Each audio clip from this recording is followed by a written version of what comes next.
Welcome to MRR news. Palnadu అంటే కేవలం పౌరుషాల పురిటిగడ్డ మాత్రమే కాదు, అవకాశాలు ఇస్తే అందిపుచ్చుకోవడానికి ముందుంటారు అనే దానికి నిదర్శనం ఈరోజు పల్నాడు నలుమూలల నుంచి ఇక్కడికి విచ్చేసిన అశేష ప్రజలు. ఈరోజు ఈ కార్యక్రమం ఇంత విజయవంతంగా సాగుతుంది, ఈ రుణ వితరణ మహోత్సవం ఇంత అద్భుతంగా పల్నాడులో సాగుతుంది అంటే దానికి ముఖ్యమైన కారకులు మొదటి వ్యక్తి మన ప్రధానమంత్రి గారు నరేంద్ర మోడీ గారు.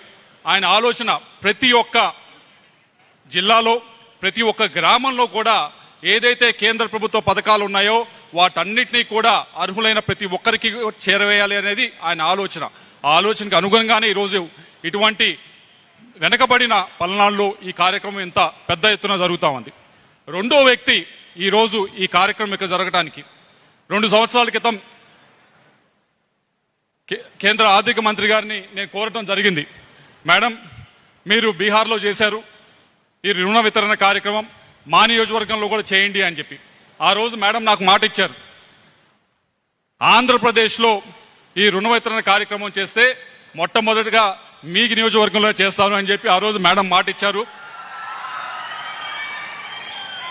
ఆ మాటని నిలబెట్టుకుంటూ ఈరోజు దాదాపుగా 6 బ్యాంక్ ఎండీల్ని కూడా ఇక్కడికి తీసుకొచ్చి బ్యాంకులందరినీ కూడా మన ముందుకు తీసుకొచ్చి ఇక్కడ కూర్చోబెట్టారంటే దానికి మన ఆర్థిక మంత్రి గారు నిర్మలా సీతారామన్ గారికి మనందరి తరఫున కూడా ధన్యవాదాలు తెలియజేసుకున్నాం. మేడం,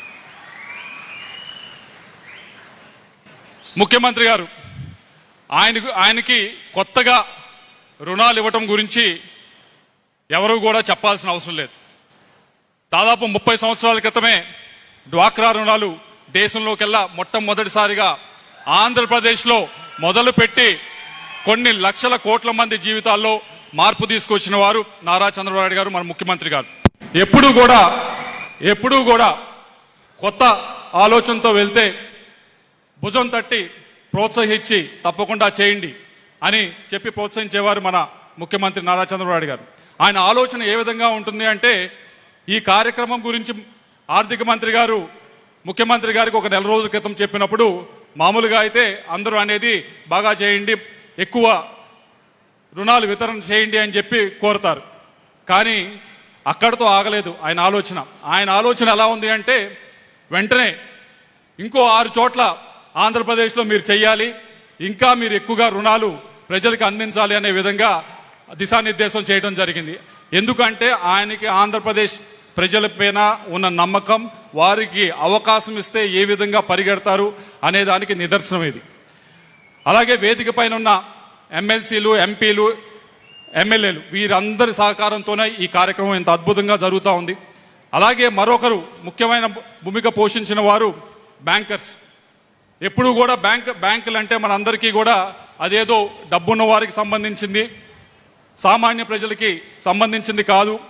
సామాన్య ప్రజలు అక్కడ రుణం పొందాలంటే చాలా కష్టమైన పని అనే ఆలోచనని మార్పు చేయాలి అనే ఉద్దేశంతోనే ఈ కార్యక్రమం ఈరోజు పల్నాడులో జరుగుతూ ఉంది.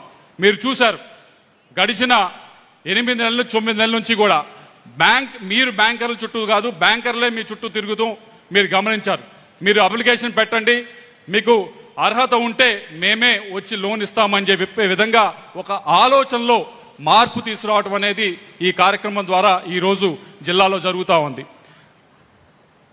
మీరు గమనిస్తే ఈ రోజు దాదాపుగా 3,216 కోట్ల రూపాయలు రుణ వితరణ కార్యక్రమం చేస్తూ ఉన్నాం. దాదాపు 1,03,246 మందికి ఈ రుణాలు ఇవ్వబోతా ఉన్నాం. దీంట్లో 70% మంది అంటే 70,000 మంది దాకా